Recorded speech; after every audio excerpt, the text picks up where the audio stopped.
Nakitaan ng weakness si Mr. Supranational Philippines Raid Al-Zugair. So, ano nga ba itong mga nakita nilang Hagardo Versosa look niya? So, pag-uusapan natin din sa video na ito, ang 5 weaknesses na pwedeng baguhin pa ni Raid para maging top-notch siya sa Mr. Supranational 2022. May mga photos or mga ibang angles ni Raid na parang medyo nagkaroon ng awkward na picture. So, ayan. And then, nagmumukha talaga siyang haggard and parang hindi siya yung mga picture na napopost na parang official na portrait niya. So, maraming nagsasabi na yan yung mga comments sa kanya. Mukhang Hagardo Versosa siya. Tapos parang, alam mo yon, matamlay yung face niya or yung itsura niya sa mga pictures na yan kapag mga candid. Kaya marami ang na-shock na loka sa itsura niya. And I hope na sana sa mga next na photos niya is ibahin niya or ibahin niya yung mga tactics niya para mas ma-impress sa kanya yung mga fans. And of course, yung mga pageant vloggers or pageant watchers out there. So, yung disclaimer po natin is yung mga views or opinions ng video na ito ay hindi po magre-reflect sa image ng channel or content creator. So, it will be more of a constructive criticism para at least ma-improve ni Raid ang kanyang performance. And if ever man na nanonood siya dito sa vlog, well, thank you for watching and I hope wala pong bashing. So, let us now begin with yung first na reason. Yung number 1 is face value. Raid has that face value, tapos yung physique niya. So, face value and physique.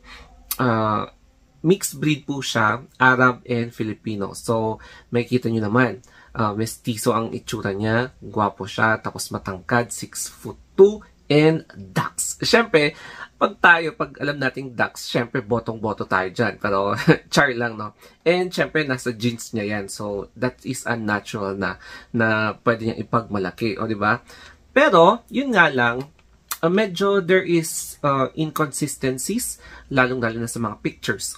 So, although gwapo siya sa isang picture, pero sa ibang angle is parang medyo off. So, there is an inconsistent na nangyayari sa mga photoshoot niya o kaya sa mga video, lalo na kapag tawag dito, yung mga candid na moments. So, parang hindi ata siya aware na every angle is may nag-picture sa kanya na hindi niya alam. So, hindi siya ready. So, dapat ready siya sa lahat ng mga events kasi ang daming cameras out there. So, I hope mapansin niya yon. And yun, nagmumukha siyang haggard kapag hindi siya prepared sa mga picture, mga ganon. Tapos, ayun, nagagawan siya ng kwento and parang yung kwento na yun nadadagdagan tapos umaabot sa mga pageant vloggers na iba. So, yung mga ganon, nagiging ganon tuloy ang impression sa kanya. Number 2 naman is yung pag-rampa o yung pasarela. So, akala nyo, pasarela is only for girls but also for men. So, I'm going to show you a picture of him na rumarampa sa isang fashion show. So, ang maganda dito is model na model siya, meron siyang experience, and he looks so expensive sa fashion event na yan ng Mr. Supranational. So, napansin natin, meron din mga nag-comment na parang kulang. There is, parang ganun lang siya. Nakaganon lang siya na nagwo-walk. Ganon. So, parang konting push pa sa kanyang confidence na ayun. So, dapat hindi siya masyadong nag-i-smile or kapag nag-i-smile man siya, hindi masyadong kita. So, parang there is something na pinaghahawakan pa niya sa pagrampa niya. So, yun yung napapansin ng iba and low energy. So, maraming pagtitignan mo sa mga videos niya and then yung comment section, parang, so parang walang reaction sa mga clips na naipopost na videos niya sa social media websites, sa mga pageant groups, pageant pages, ayun, parang wala, as in halos kakunti lang yung reaction sa kanya kasi parang low energy. And dito naman tayo sa Q&A. So, pakinggan natin yung mga sinabi niya. So, this is his Q&A sa Supra Chat. Hello everybody, my name is Rad Osgayer. I'm Mr. Supranational Philippine 2022.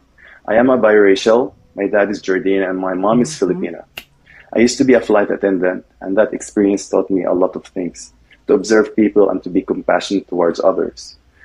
One interesting fact about me is that I used to be an obese person. I used to weigh 300 pounds, and I decided one day I want to be fit and healthy for me to pursue my dreams. What is the greatest challenge in your life that you have overcome, and how did you do it? The biggest challenge I've overcome in my life that I listen to what my heart really desires, and that to follow my dreams. Like, I wanted always to be an actor, so I decided to leave my job for it. And now, when I won Mr. Supranational Philippines, I realized that dreams do really come true. And that's what I always tell people, follow what your heart desires. Because at least when you get older, you realize that you never left anything hanging at the past. Okay, so napakinggan nyo naman na siguro yung sagot niya. And it is all about following your dreams. So, ayan, following your dreams.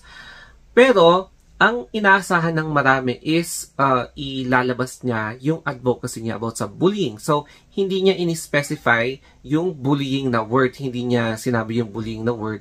Basta, follow your dreams. Huwag kang magpa-apekto. Huwag kang magpaka-dictate kung ano man yung gusto mong gawin sa buhay. Just follow your dreams. Yung ganun lang. Pero, hindi niya nasabi. So, parang kulang siya. Although, yes, spontaneous siya. Okay yung pagsagot niya, there's a confidence, but kulang yung substance niya. So, yes, hindi niya nasabi yung bullying. So, may mga nadismaya din sa answer niya, but it's a good answer. And then, let's us now proceed naman sa number 4. So, eto yung kanyang visibility. So, ano yung visibility? Pag nakikita niyo sa mga events, parang, yeah, there is some pictures of him, pero hindi katulad ng mga ibang candidates. Unlike ibang candidates na wala siya, he's not present, kulang yung mga pictures. So, parang nag-upload naman siya, pero hindi kasing dami katulad ng mga iba na very updated sila sa kanilang social media.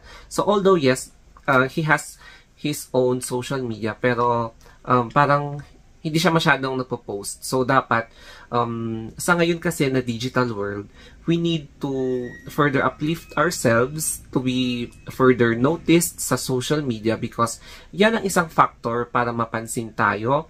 First, by the fans. Tapos, itong mga fans na to, yung iba is merong mga connections sa staff or mga ibang influential person to further uplift their popularity. And kapag na-uplift yung popularity nila, mapapansin sila ng mga ibang vloggers or ibang mga staff na, very popular pala siya. So, tignan nga natin. Tapos kapag masasatisfy sila, and then, that's the time na mag-i-start na magbo-bloom yung popularity ng isang candidate. So, dapat he also consider na dapat mag-post din mas aggressive yung pagpo-post niya sa kanyang SOCMED para at least mas ma-appreciate siya, mas mapansin pa siya lalo. So, yan. Parang nagtatago lang siya because fan base is important dahil sila ang isa sa mga nagpapa-uplift sa candidates, chance, and yung kanilang confidence. O, diba? So, ang dami kong sinabi.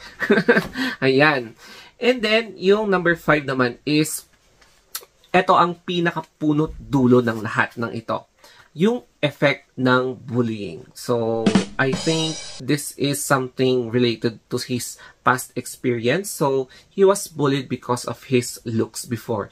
And he mentioned before na he weighs 300 pounds. So, as in, malaking siyang tao. 6-footer na nga, tas ganon.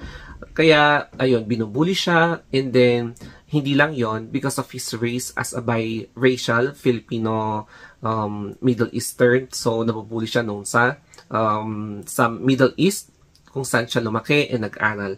So, during that time na nabubuli siya, bumaba masyado yung self-esteem niya, yung confidence level niya. And, ayun, nag-transform siya as model kasi he has the qualities. Lumabas talaga yung tunay na itsura niya. Lumabas yung totoong katawan niya. So, naging macho na siya. Medyo nag-chiseled yung katawan niya. Tapos, he is now a successful model. He is now a successful na flight attendant. Pero dito sa supranational, we need a competitive na candidate. So, dito natin nakita yung confidence niya na parang meron din hawak sa kanya yung past na nightmares niya from being bullied. So, makikita nyo na silent siya, introvert, ayun. Tapos, hindi mo makikita na hindi siya masyadong nag-i-initiate. Parang ganon, na, I'm here, uy, hello. Yung nakikita mo yung bright face na katulad ng ibang candidates na, I'm here, so hello, how are you doing? Yung mga ganon. So, siya is tahimik lang. Parang he is still holding something from his past na parang ninangat-ngat pa rin yung kanyang confidence ngayon sa Mr. Supranational. So, correct me na lang if I'm wrong. Pero yun yung isa din sa napansin ko.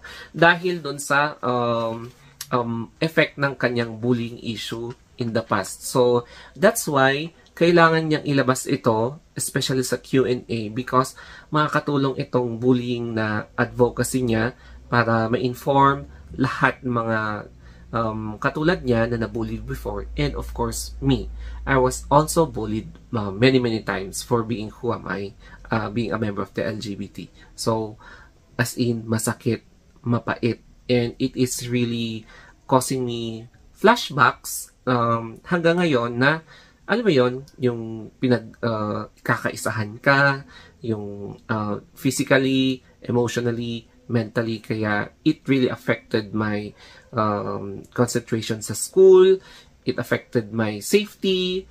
Yung imbis na mag-aaral ka dapat sa school is, ang iniisip mo is yung safety dahil andyan yung mga bullies. So, instead na mag-i-study ka or magre-review ka, iniisip mo yung safety mo. So, that is really the effect of bullying. So, until now, parang kapag nakikita ko yung mga classmates na bully ko before, ayoko talaga silang makita. So, parang ganun yung nafe-feel din ni Raed. Parang there is ganong factor na parang there is an introvert factor na nakikita niyo sa kanya na napapansin niyo. So, yun po guys. Di ba? Nag-share ako tuloy ng experience ko.